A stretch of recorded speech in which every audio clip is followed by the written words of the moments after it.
So I've worked with people who have tried AA and it changed their lives, myself included.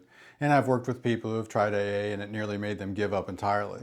Both experiences are legitimate and both are real. And today I want to give you the full picture. I'm a licensed clinical social worker with 25 years of clinical practice in the field of addictions and recovery. I also have over 30 years of continuous personal sobriety. And I tell you both of these because today's topic requires kind of both lenses. The clinical science of what these programs actually do neurologically and the lived reality of what it feels like to walk into those rooms with all those strangers and ask for help.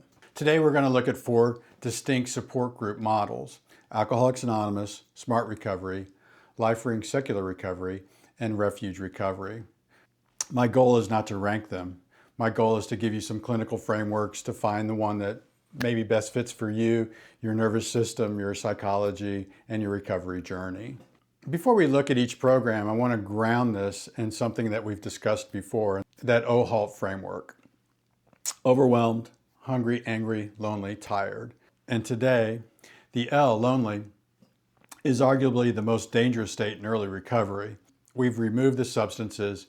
We don't have those chemicals. We lose our social world, the people that we used with, the routines that we built around using, and the identity it gave us.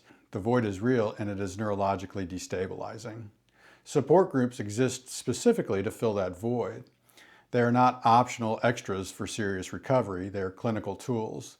The connection pillar of our recovery platform is non-negotiable, and these 4 programs can be part of that toolkit that you build. So let's begin with the one that probably most people are familiar with, and that's Alcoholics Anonymous. And it was founded in 1935, and it remains one of the most widely available peer support networks for alcoholic recovery in the world.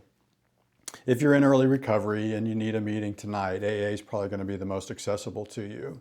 Clinically, here's what AA actually does. It provides kind of structure, a step-by-step behavioral framework that gives the newly sober brain something to organize around. It provides community, consistent, familiar faces that share common experiences. And it provides a spiritual framework rooted in the concept of a higher power.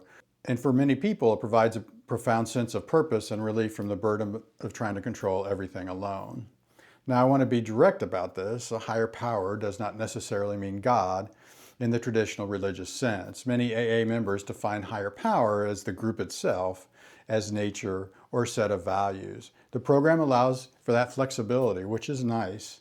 Where AA may not be the right fit is for individuals who find that powerlessness framing neurologically or psychologically activating in a negative way.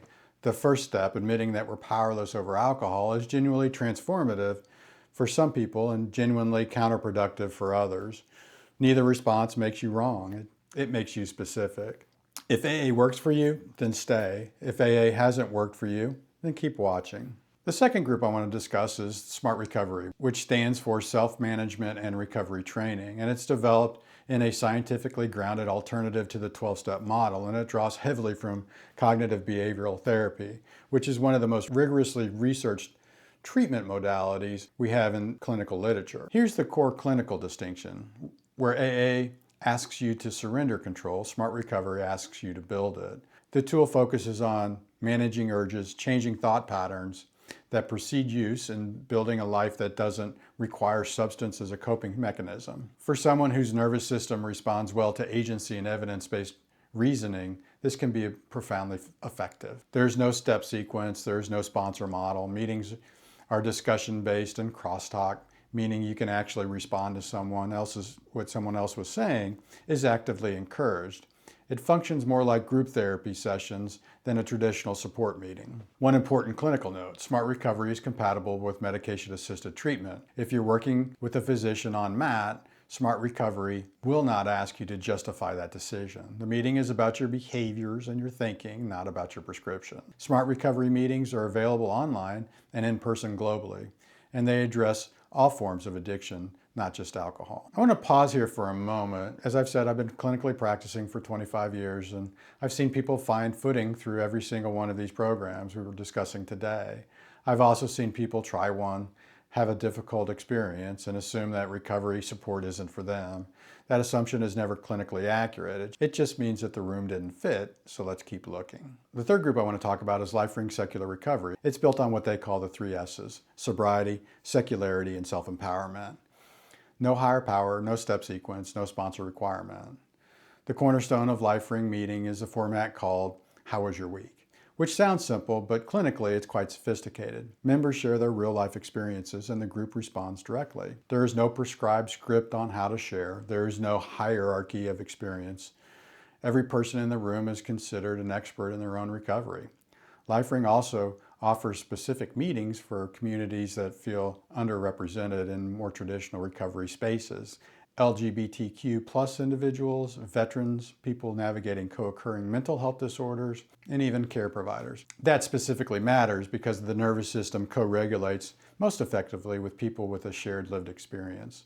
In 2018, a research study found that LifeRing members reported a higher satisfaction and cohesion than the 12-step participants, with equally recovering outcomes. That is a meaningful clinical data point. LifeRing is also explicitly compatible with medication-assisted treatment. The program makes clear that the decisions about MAT are really between you and your physician, not the group. The last group I want to talk about is called Refuge Recovery. It applies Buddhist psychology directly to the mechanics of addiction. And I want to make it clear, once again, before anything else, that this is not a religious program. It is non-theistic. You do not need to be Buddhist or religious at all to participate.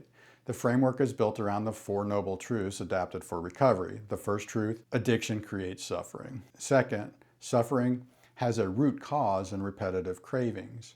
The third is craving cycles can end, and the fourth is there's a particular path to get there. Clinically, this maps closely into what's known as mindfulness-based relapse prevention, one of the most well-researched therapeutic modalities available. Meetings typically include a guided meditation followed by sharing. The daily practice of meditation is central, and from a neuroscience perspective, this is significant. Consistent mindfulness practice has been shown measurably reduce the strength of craving responses by changing how the prefrontal cortex interacts with the limbic system. That is not metaphysical, that is neurological. Refuge Recovery addresses all forms of addiction: substance, food, technology, relationships, making it particularly relevant for individuals who have a more kind of complex or cross-addictive pattern. Now, there is an organizational context you deserve to know. Refuge Recovery was founded by Noel Levine. In 2018, Levine faced allegations of misconduct, which led to a significant separation between Levine and the organization. The current Recovery World Services operates independently of Levine. I raise this not to generate alarm, but because I believe in full transparency. The clinical framework, the 4 noble truths, the meetings, the foundational text remain sound and continue to serve people in recovery around the world. So how do you choose? I wanted to give you a clinical framework, not a recommendation, because that would require knowing you personally. Ask yourself 3 questions. First, how does your nervous system respond to the concept of surrender versus agency?